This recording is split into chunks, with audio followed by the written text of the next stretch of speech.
বর্তমানে জমির যেই ব্যক্তিগত মালিকানা রয়েছে বা কৃষকদের তত্ত্বাবধানে রয়েছে, এটি কিন্তু একসময় ছিল না। সময়ের বিবর্তনে আজকের এই পর্যায়ে ভূমির মালিকানা, একসময় এই ব্যবস্থাপনা বা ভূমির মালিকানা কিভাবে পরিবর্তিত হয়ে এই পর্যায়ে আসলো, সেই বিষয়গুলো আজকে এই ভিডিওতে আপনাদেরকে জানাবো। আশা করছি পুরোটা সময় সাথেই থাকবেন। ভিউয়ার্স, এই জমির মালিকানার বিষয়ে যদি আমরা আলোচনা করতে চাই, সেক্ষেত্রে প্রথমে আমরা জানব যে এই অঞ্চলে যে বিভিন্ন সময়ে বিভিন্ন শাসনামল ছিল, যেমন হিন্দু শাসনামল ছিল, মুসলিম শাসনামল ছিল, ব্রিটিশ শাসনামল ছিল, পাকিস্তান শাসনামল ছিল। কোন শাসনামলে কী ধরনের জমির মালিকানা ছিল সেটা আমরা চলুন দেখে আসি। প্রথমে আমরা আলোচনা করব যে হিন্দু শাসনামল। এই অঞ্চলে কিন্তু একসময় হিন্দু শাসনামল ছিল। সেই সময় জমির মালিকানা ছিল তিনটি পক্ষ, অর্থাৎ তিনটি পক্ষের মধ্যে কিন্তু জমির মালিকানা ছিল। প্রথম পক্ষ ছিল যেই রাষ্ট্র বা রাজা, এরপরে ছিল গ্রামীণ সমাজ, এরপরে ছিল কৃষক। তো এই কৃষক কিন্তু জমি চাষ করত এবং বাকি যেই দুই পক্ষ রয়েছে অর্থাৎ গ্রামীণ সমাজ এবং রাষ্ট্র, তারা কিন্তু এই জমির একটা অংশ রাজস্ব হিসাবে পেত। তো ভিউয়ার্স, এই হিন্দু শাসনামলের পরে যেটা আসলো সেটা হচ্ছে মুসলিম শাসনামল।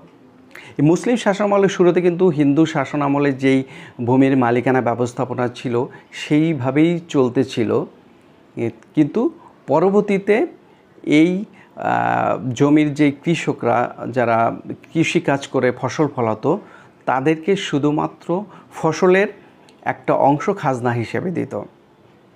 তার এই খাজনাটা ছিল একজন কৃষক যেই ফসল ফলাতো সেটার 10 ভাগের 1 ভাগ। এই মুসলিম শাসনামলের পরে যেটা আসলো সেটা হচ্ছে ব্রিটিশ শাসনামল। আমরা সকলেই জানি যে ব্রিটিশরা কিন্তু এই উপমহাদেশে প্রায় 200 বছর শাসন করেছেন। তো আমরা জেনে আসি চলুন যে এই সময় ভূমি ব্যবস্থাপনা বা মালিকানাটা কী ধরনের ছিল। তো ব্রিটিশ সরকার যখন ব্রিটিশ শাসনামল যখন এটা শুরু হলো, তখন কিন্তু যেই হিন্দু শাসনামল এবং মুসলিম শাসনামল ছিল সেই ধারাতে কিন্তু প্রাথমিকভাবে মালিকানাটা ছিল। পরবর্তীতে 1793 সালে এই অঞ্চলের যেই গভর্নর ছিলেন লর্ড কর্নওয়ালিস, উনি কিন্তু এই জমির মালিকানার একটা ব্যাপক পরিবর্তন আনেন।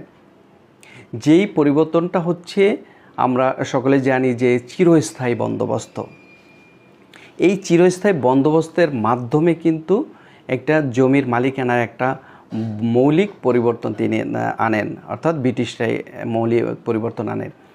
এই ব্যবস্থাপনার প্রথমে তারা জমির যেই কৃষকদের তত্ত্বাবধানে ছিল সেই তত্ত্বাবধান থেকে তারা রাষ্ট্রের মালিকানার জমিটি নিয়ে আসেন।